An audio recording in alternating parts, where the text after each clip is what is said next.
Bismillahirrahmanirrahim. Assalamualaikum warahmatullahi wabarakatuh. Perkenalkan, nama saya Bastia, nomor NIM 2023894, status sebagai mahasiswa STAI Anak Buah Kuala Tungkal. Adapun tujuan saya membuat video ini adalah untuk memenuhi tugas mata kuliah filsafat umum yang diberikan oleh dosen pengampu Dr. Heru Setiawan, MPDI, dan saya akan memaparkan isi dari jurnal saya, yaitu Filsafat Barat Klasik dan Alirannya. Kita sering mendengar bahwa filsafat adalah induk dari ilmu pengetahuan. Sebagai induk dari ilmu pengetahuan, tentu filsafat merupakan titik awal dari perkembangan ilmu pengetahuan yang sedang berkembang pesat pada saat ini. Sejarah yang panjang mewarnai perkembangan filsafat yang dimulai dari zaman klasik, zaman pertengahan, dan zaman modern hingga zaman saat sekarang ini. Berbagai tokoh-tokoh filsafat barat menuangkan hasil pemikiran mereka demi kemajuan ilmu pengetahuan. Filsafat Yunani klasik merupakan awal dari permulaan pemikiran filsafat atau pembahasan masalah filsafat secara spekulatif, rasional, dan tidak rasional. Filsafat Yunani klasik juga merupakan ilustrasi pemikiran dan pembahasan masalah filsafat secara sistematis dan lengkap dan juga berlaku sampai sekarang. Sejarah filsafat dipelajari dengan tujuan agar memperoleh apa yang menjadi masalah pokok filsafat dan sejarah perkembangan pemikiran filsafat. Mempelajari sejarah filsafat juga menyadarkan kita bahwa ajaran baik belum tentu diterapkan dengan sampai sekarang. Sejarah filsafat menyadarkan kita bahwa setiap teori ada kelemahan dan ada kebaikannya.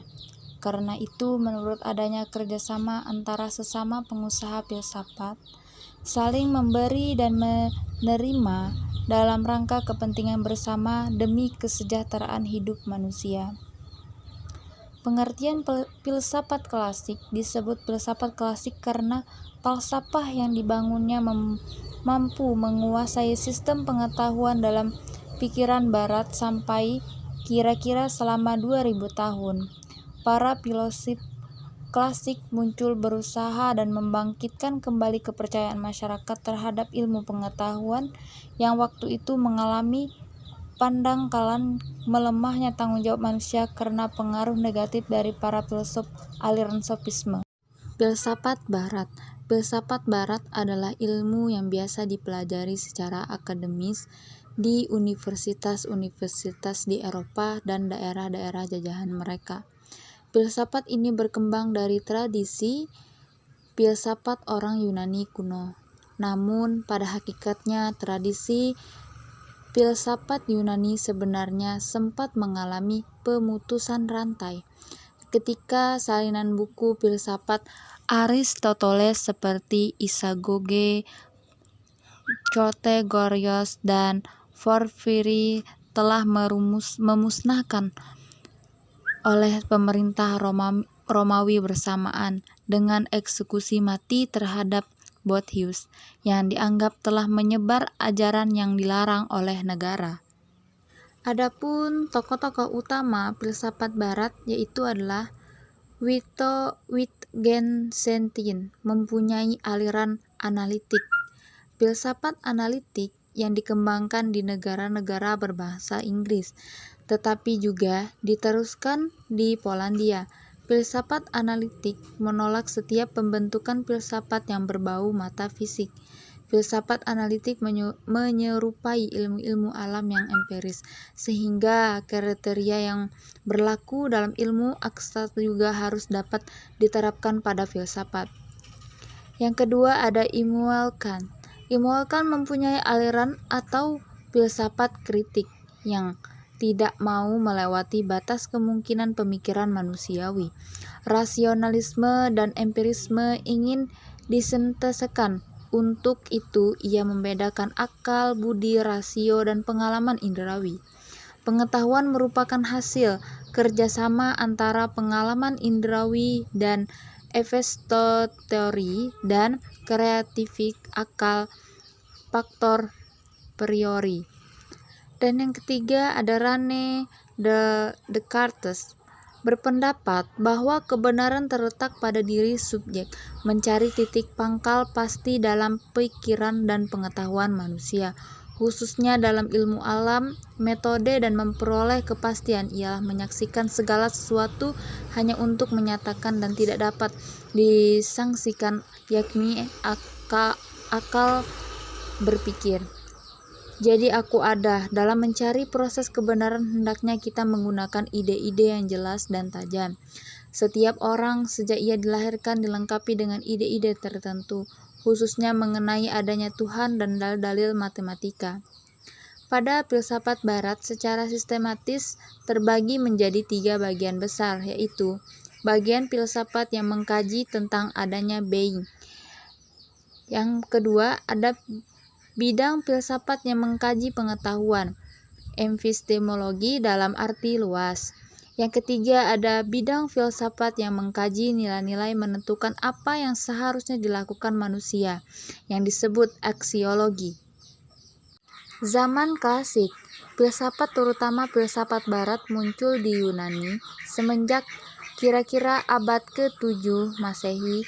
Filsafat muncul ketika orang mulai memikirkan dan berdiskusi akan keadaan alam, dunia dan lingkungan di sekitar mereka, dan tidak menggantung diri kepada agama lagi untuk mencari jawaban atas pertanyaan. Fenomena ini menimbulkan suatu perubahan dalam proses berpikir dan mempercayai mitos-mitos yang berkembang di tengah masyarakat menjadi pemikiran yang lebih masuk akal. Pun tokoh-tokoh yang terkenal pada zaman klasik ada Socrates. Menurut Socrates berpendapat bahwa pengetahuan dapat diperoleh dengan melakukan pengamatan terhadap hal-hal konkret dan beragam corak, namun masih termasuk dalam jenis yang sama. Unsur-unsur yang berada kemudian dihilangkan, sehingga tinggal unsur yang sama dan bersifat umum sebagai pengetahuan yang sejati. Yang kedua ada tokoh yang bernama Plato. Plato merupakan murid setia Socrates. Tidak tolak pemikiran filsafat adalah menentukan mana yang paling benar, pengetahuan didapatkan dari pengalaman atau pengetahuan indera yang berubah-ubah, atau pengetahuan didapat dari akal tetap. Plato memperkenalkan konsep penting, menyebutkan di dalam negara ideal terdapat 3 golongan sebagai berikut. Yang pertama ada golongan pemerintah sebagai golongan tertinggi, para penjaga, para filsuf. Yang kedua ada prajurit sebagai golongan pembantu yang menjaga keamanan negara dan ketaatan warganya. Yang ketiga ada polis atau golongan rakyat bisa yang bertugas memikul ekonomi negara, yang bisa disebut dalam petani. Yang ketiga ada polis, golongan biasa yang bertugas memikul ekonomi negara, yang bisa disebut sebagai petani, pedagang, dan tukang, dan sebagai lainnya. Dari pemikiran-pemikiran filsuf di atas bisa diambil ciri-ciri filsafat barat zaman klasik, antara lain ilmu pengetahuan masih bersifat umum, kebanyakan masih memikirkan asal-usul kehidupan, masih adanya perbedaan pemikiran antara filsuf satu dengan yang lain, pembagian ilmu pengetahuan masih terbatas. Itulah yang dapat kita petik dari filsafat barat pada masa klasik tersebut. Adapun manfaat mempelajari filsafat barat klasik dan alirannya. Kata filsafat berasal dari bahasa Yunani yaitu philosophia, yang terdiri dari 2 suku kata yaitu philo dan sophia, yang berartikan cinta, dan sophos yang berartikan hikmah atau kebijaksanaan. Filsafat adalah ilmu yang tak terbatas karena tidak hanya ada suatu hal tertentu dari realitas yang tertentu. Filsafat senantiasa mengajukan pertanyaan tentang seluruh kesatuan yang ada, Filsafat pun selalu mempersoalkan hakikat, prinsip, dan asas mengenai realitas yang ada. Bahkan apa saja yang dapat dipertanyakan termasuk filosofi itu tersendiri. Filsafat dikatakan menjadi kebijakan karena metode dasar mempelajari filsafat dengan bertanya. Para filsuf belajar sesuatu dengan bertanya. Contohnya, pertanyaan dari manakah alam semesta berasal, namun tidak berarti filosofi sekali tidak bersangkutan paut dengan kehidupan sehari-hari yang konkret. Keabstrakan filosofi nyata setiap harinya, kendali tidak memberi petunjuk praktis tentang bagaimana bangunan yang artistik dan elok.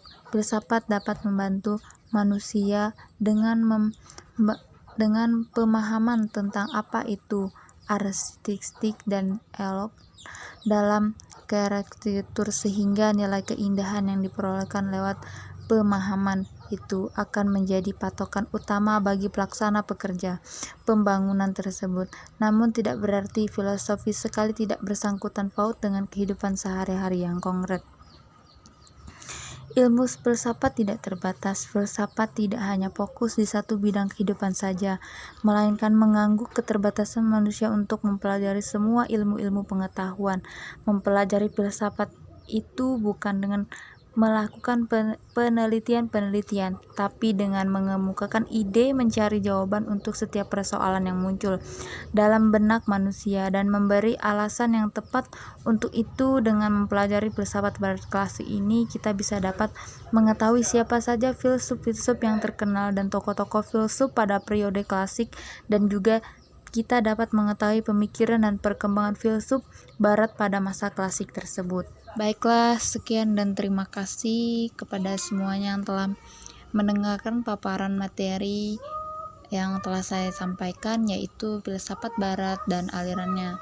Semoga apa yang saya paparkan ini dapat menjadi manfaat dan membawa berkah untuk kita semua. Amin ya rabbal alamin. Dan terima kasih juga kepada semua yang telah like dan subscribe channel di YouTube saya. Saya ucapkan terima kasih yang sebesar-besarnya. Saya akhiri, wabillahi taufiq wal hidayah. Wassalamualaikum warahmatullahi wabarakatuh.